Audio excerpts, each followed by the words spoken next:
there's a new notification. What could it be?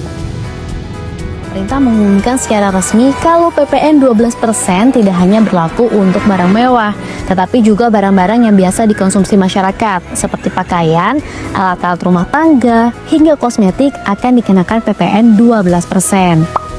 Pernyataan ini disampaikan langsung oleh Direktur Penyuluhan Pelayanan dan Hubungan Masyarakat DJP Kemenkyu Dwi Astuti. Pokok yang tidak terdapat kenaikan tarif PPN, di antaranya minyak goreng curah. What are you doing? Look, have you seen this? The government has issued a new policy to increase VAT to 12% on our targets. What do you think about this? Oh my god, if VAT is raised to 12% for all basic needs, prices will very likely increase and the cost of living will rise. People with lower income will feel the impact the most, and small business may struggle with higher production costs. This policy is important to discuss because it affects many people. I agree. Let's look for more information. Hey, look at this. What's up?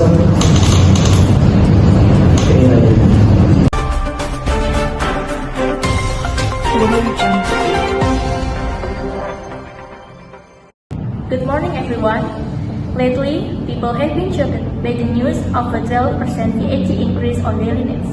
Many are disappointed, and this had led to protests in several areas. In response to these issues, the government recently revised the VAT policy. President Prabowo Subianto stated that there has been a change in the regulation. Now, the 12% increase only applies to the items that are considered luxury goods. Hari ini, pemerintah memutuskan bahwa kenaikan tarif PPN dari 11% menjadi 12% hanya dikenakan terhadap barang dan jasa mewah. President Prabowo Subianto also gave examples of what is considered luxury goods, such as yachts, very expensive houses, and so on. This means that items that are not classified as luxury will not be affected by the VAT increase. Then, to discuss the impacts, challenges, and other aspects of this policy, we interviewed Mr. Ibnu Astoripohan as lecturer in government studies as our resource person. First, regarding the question of why the government increases VAT, Mr. Ibnu Astoripohan explained that the VAT increase was proposed because the government wants to earn more revenue, especially when the economy is still stagnant. The policy caused controversy because at first it was planned to apply to all goods, even basic needs that affect small business and low-income people. If it had been applied widely, prices of raw materials, products, and daily needs could have increased. After the route was changed, so it only applies to luxury goods, the impact became smaller because most people don't buy luxury items.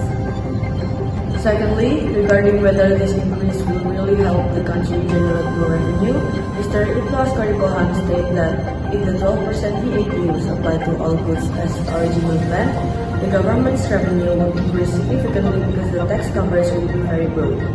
Every stage of production from raw materials to finished products will be taxed, resulting in much higher tax income. But since the policy was later changed to apply only to the luxury goods, the potential revenue became much smaller.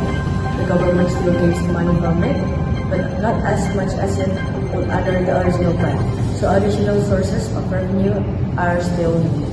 Third, when asked if this policy is fair, Mr. Ibnu Astoripohan said that under the current system, the tax only applies to luxury goods, which can be seen as fair because it targets people who are financially capable. This way, the burden does not fall on vulnerable groups or small business whose economy is still unstable. It would feel unfair if the tax were applied to all goods, especially when people's purchasing power is still low. Ideally, the country should not rely only on taxes, but also create other sources of revenue so the burden is shared more evenly. Lastly, regarding the question about the biggest challenge the government will face, Mr. Ibnu Asgaripohan said that the biggest challenge is that taxing only luxury goods won't generate a significant impact. He is support President Prabowo's approach as long as it implemented consistently according to the revised policy. Even though the revenue gain may not be large, issues like corruption still need to be minimized and illegal trading must be strictly eliminated. In conclusion, the discussion shows that the VAT increase to 12% initially caused public concern, especially when it was planned to apply to all daily necessities.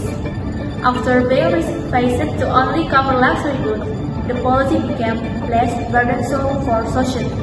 Mr. Ibnu Asgaripohan explained that while the change reduced the policy negative impact, it also lowers potential state revenue, creating a need for alternative income sources.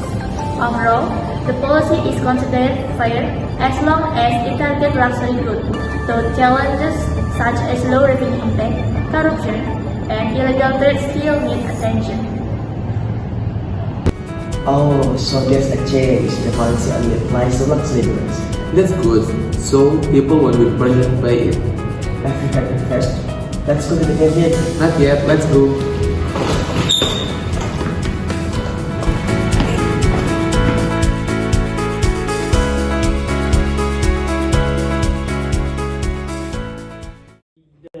Maksudnya smooth, berjalan tanpa kemudian ada revisi setelah ada penolakan yang luar biasa, maka seluruhnya akan kena. Oleh karena itu balik kepada pertanyaan,